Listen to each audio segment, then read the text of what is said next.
ఇది చూడండి ఒకసారి న్యూస్. అమెరికాలో తెలుగు యువతి నిఖిత హత్య.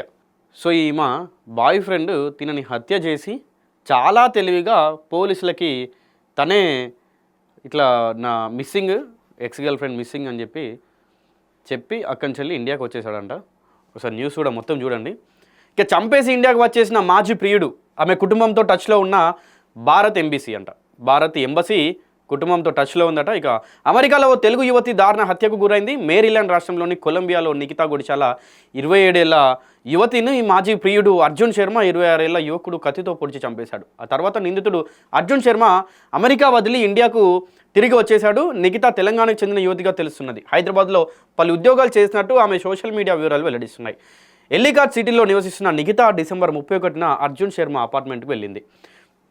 ఇక అదే రోజు రాత్రి 7 గంటల ప్రాంతంలో నిఖితను అర్జున్ శర్మ కత్తితో పొడిచి చంపినట్టు పోలీసులు భావిస్తున్నారు. ఆమె డెడ్ బాడీని అర్జున్ శర్మ అపార్ట్మెంట్లో ఉండగానే పోలీసులకు శర్మ స్వయంగా మిస్సింగ్ రిపోర్ట్ ఇచ్చాడు. అదే రోజు ఇండియాకు పారిపోయి వచ్చాడు. ఇక జనవరి 3వ తేదీన తెల్లవారుజామున ఇండియాలో దిగినట్టు భావిస్తున్నారు. కాగా మిస్సింగ్ రిపోర్ట్ తర్వాత పోలీసులు దర్యాప్తు చేపట్టాక అర్జున్ శర్మ అపార్ట్మెంట్లో నిఖిత విగత జీవిగా పోలీసులకు కనిపించింది. హత్యకు గల కారణాలు ఇంకా నిర్ధారించలేదని అర్జున్ శర్మపై మర్డర్ అభియోగాలతో అరెస్ట్ వారెంట్ జారీ చేసినట్టు పోలీసులు వివరించారు. కుటుంబానికి సాయం చేస్తామని చెప్పి ఇండియన్ ఎంబసీ అంటా ఉంది. అర్జున్ శర్మ $4,500 నిఖితను అప్పడిగాడని, అందుకు తాను $4,500 అప్పించినట్టు ఆమె కజిన్ సరస్వతి ఓ పోస్ట్లో పేర్కొంది.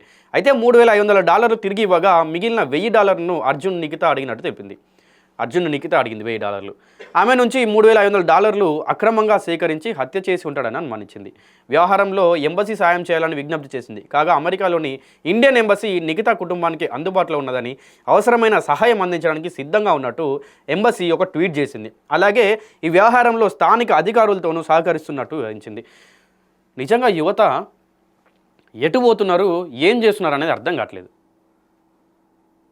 $4,500 అప్పుగా తీసుకొని $3,500 తిరిగి ఇచ్చేశాడు. ఇంకో $1,000 తను నిఖిత అడిగినట్టు సమాచారం ఉంది. అయితే ఈ $1,000 ఇంకా ఇవ్వమని అడిగిన తర్వాత ఈమె దగ్గర ఆల్రెడీ $3,500 ఉన్నాయి కదా, ఆమెతోటి కత్తితోటి పొడిచి ఆ $3,500 కూడా ఇతనే తీసుకొని ఇండియాకి పారిపోయాడని చెప్పి కూడా చెప్తా ఉన్నారు.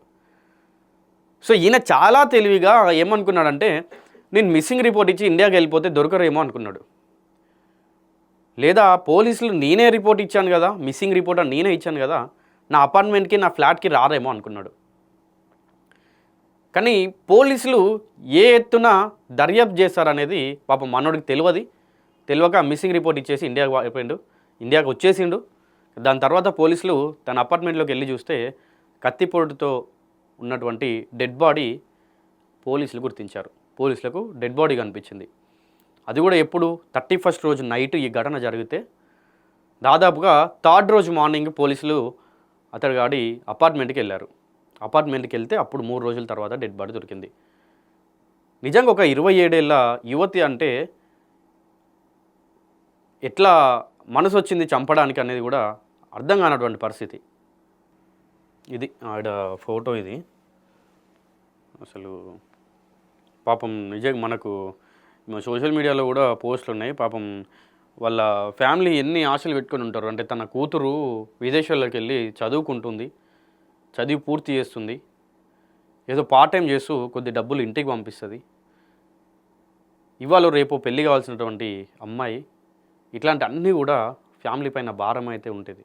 ఇప్పుడు ఎంత బాధలో ఉండుంటారు వాళ్ళ ఫ్యామిలీ. అసలు ఏ విషయానికి నిజంగా ఈ మధ్యలో చాలా కేసెస్ ఇట్లాంటివి బయటపడతా ఉన్నాయి. అసలు ఎందుకు హత్య చేస్తున్నారు, ఏ విషయానికి హత్య చేస్తున్నారు, ఆ హత్యకు వల్ల వీళ్ళకి వచ్చేటువంటి లాభం ఏంటిది, నష్టం ఏంటిది, వీళ్ళకి ఎట్లా ఫ్యామిలీ ఉంటారో చనిపోయేటువంటి వాళ్ళకు కూడా అట్లనే ఫ్యామిలీలు ఉంటారు కదా. సో ఇవన్నీ ఆలోచించకుండా ఎందుకు ఇట్లాంటి చేస్తూ ఉన్నారో అర్థం కావట్లేదు అసలు.